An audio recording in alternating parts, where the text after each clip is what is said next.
Welcome to the Family Law Frontline. Hello and welcome to the Family Law Frontline with Fedor Kozlov. Fedor is the founding partner and chief litigator at the law office of Fedor Kozlov PC. With over a decade of experience in Illinois family law, he handles high-stakes cases involving custody, property division, domestic violence, and reproductive rights. My name is Kevin Rosenquist, and today we're talking about children's rights in custody battles. But first, let's get to know Fedor a little bit better. Fedor, welcome. It's great to have you. Thank you for having me, Kevin. Very excited about this podcast and upcoming podcasts. So, like you said, I'm a lawyer in state of Illinois, practicing family law for the most part. Just a little bit about me. I was born in a country that doesn't exist anymore, Soviet Union. I came to the United States in 1999. Before I came to the United States, my degree, I had a master's in teaching, never taught in school. I played a lot of music, though. I played guitar with my band, and pretty much my goal was to purchase the guitar and go back. And now here I am, 26 years later. Believe it or not, during my time when I was trying to find myself, I was a host just like you. Not such a good host as you, but I did work as a host for about 3 years or so at the local radio. And then, I never actually planned to be a lawyer. It came to me naturally. I never planned to be a family law lawyer to begin with. When I graduated from Michigan State University, I spent some time with Cook County Public Defenders, and my goal was to be a criminal lawyer because, criminal law is such a cool thing. Yeah, that's family law for me was right? that, That's the cool it's one. just For some kind of disputes. People can figure it out. Right. What helped a lot is that I spent about a year or so at Eve Inc. It's a non-for-profit organization in Michigan, in the state of Michigan, and I was with the victim.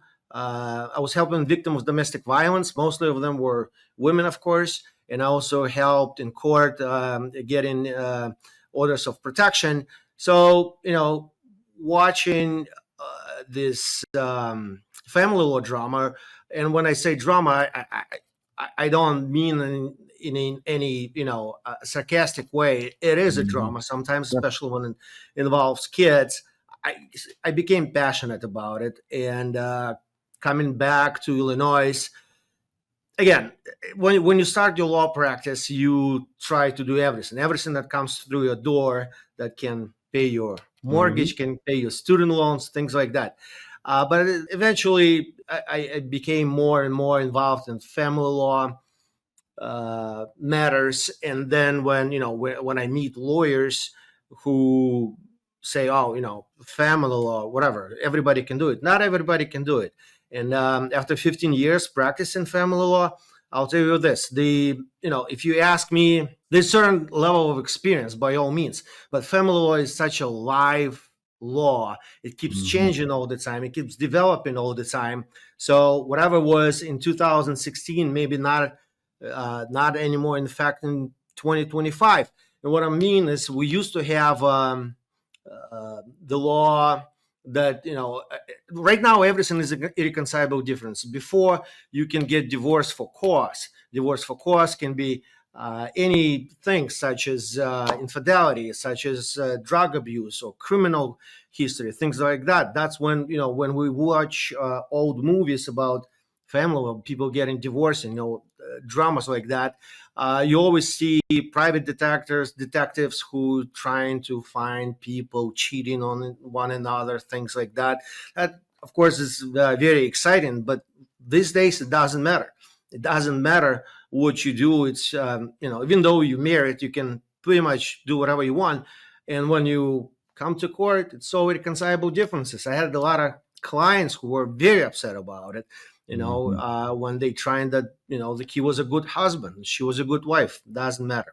So what I mean is that family law, if you compare it to criminal law and other laws, other fields of law, it develops all the time. Criminal law is more or less stable, right? You have to have intent, you have to do something, you have to violate certain laws.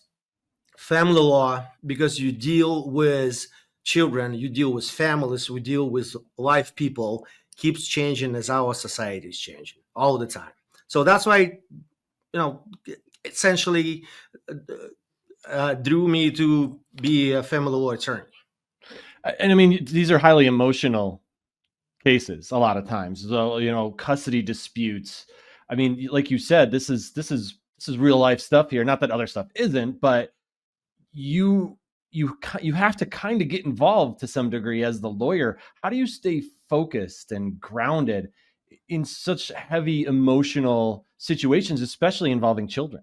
It is extremely emotional. And I'll tell you this, it's really difficult to separate yourself sometimes from your clients, from the opposing counsel, from the judge, from the child representative. Sometimes you become so attached to the case or to the issue that it's hard for yourself to separate yourself, from these things. Absolutely, and that's one of the big mistakes that lawyers do. But it's, on one hand, you have to be passionate about the case. You cannot be it's not a cold blood, law. It's always warm. It's always passionate, like you said. So, if you have a client, if your client was a child, and there's some kind of domestic abuse, there's something else is going on, you become very much passionate about it. And then when you see a lawyer, and of course, this is such an interesting question that I can talk for hours about it, because, we lawyers think that we can prove our case and we know better. Right. And whatever the other lawyer says is a complete BS. And we sometimes tell the clients, he or she is not right, things like that. But then we have a judge who thinks completely different. Okay. And then that's what it makes exciting, because family law in Illinois is just a guideline. It's not a black and white law. You can change things in the Court of Appeals. You can do so much. Like right now, I have a case which is kind of exciting, when a mother and a father, they had a daughter. They never lived together, so it was a boyfriend-girlfriend relationship. It was a long distance relationship. They have a child. The child has difficulties in her development, but nothing crucial, nothing bad. But still, she could not graduate from the high school. So, but because there's a law that, for the child not to be isolated from others, she was allowed to participate in graduation ceremony, and she became 18 years of age. So she graduated from the high school when she became 19. So the mom now claims that the father has to pay child support up until the age of her graduation. That's the law. Either you become 18, or, if you graduate later, that's when you have to pay the child support. The father came from a different state, and he actually sat at his daughter's graduation ceremony. So in his mind, he's done. That's it. He doesn't have to pay child support anymore. And the mom says, no, you have to continue paying child support. That's one of the issues that we have now in front of the judge. I represent the mother. I am 100% sure that the father has to pay child support because the daughter did not officially graduate. I have opposing counsel who says, no, it's done, it's over. And now we have a judge who's looking at us both and doesn't really know what to do. So the goal now is to convince the judge, and it's a great case for appeal as well. I love appeals. I always say, don't be afraid to lose your case in court. You can always have an appeal. And sometimes when you lose the case, you can always appeal it. And when you appeal it, you create the precedent for the family law in the state. So that's one of the exciting cases that I have. I am very emotional about it. I'm very passionate about it, I should say, not emotional. I am emotional because I represent, I think, not only the mother, but also the rights of the child, who has to be pay child support because she has this certain medical condition that she needs support from her father. And I think it's unfair for the child not to get this support. Of course, there's a different opinion. We'll see how it ends, and I'll keep you posted. Yeah, we'll do a follow-up on that one for sure. So what are the legal rights that children have in Illinois during a custody battle? This question reminds me of my son when he was young. I have 3 sons, and they went. 2 little ones went to school today. Very exciting. But I have a grown-up also who, when he was, I think, 12 or 13, my wife would tell him to do something, and he would say, "I don't have to." That was his reply for a very long period of time. And my wife would say, "Well, if you don't have to, I don't have to do this and this for you." And I think he was right and she was wrong, as far as we as parents absolutely must do things, because we are the parents, and the minor child doesn't really have legal ability to do things under the law. And when he says, "I don't have to," I think he is right. He was right that he doesn't have to do this and that. Unfortunately, that applies only within your household. Okay, when you go to court, the child doesn't really have too much of rights. And I got an email today from the client when she has 3 kids. The father sees kids, visits kids from on and off, and the kids, because of all these fights and because he doesn't exercise his visitation rights very often, don't want to see him. So the court appointed not only GAL is a child representative who represents children, voice and eyes for the court, but they also appointed a therapist, a person who would work with the kids in order to, it's called reunification. So you have to get back together with your father. And the mom sends me an email saying, what if I don't want to? Can I be present as a mother during these sessions? What am I, do I have rights? And I told her, listen, that you don't really have a say. It's private sessions between the kids and the therapist. And then her email was, well, what about my kids? Do they have a right? Can they stay innocent? And that kind of question, before I responded to it, I took a pause. I thought for a while. Do they have rights? They do. But does the system recognize them? I don't think it does. Is it right? I think so. Because we see I saw a lot of times when one parent influences the mind of a child. And with little comments, buying presents, doing something else. And that's what called child alienation, because a child at that point, why we don't really recognize children's rights in the court of the law, because their mind is not yet in the right place. The mind is still developing. They still look at their parents as sort of role examples. They look at the other people. They're trying to mimic somebody. They're trying to become somebody else. They're not sure what they want to do yet. So for them to declare rights, it's really hard to do. They can have wishes. Those wishes, they change throughout the period of time, because up to the certain age, depending if boys or girls, they want to do X, Y, and B. After that, they want to spend more time with the father and playing soccer, or with the mom, going to ballet lessons, whatever that is. So to answer your question, do they have rights? Absolutely. They have rights not to be abused. They have rights not to be overwhelmed. They have rights to get child support. They have rights to be engaged in extracurricular activity and enjoy being a kid.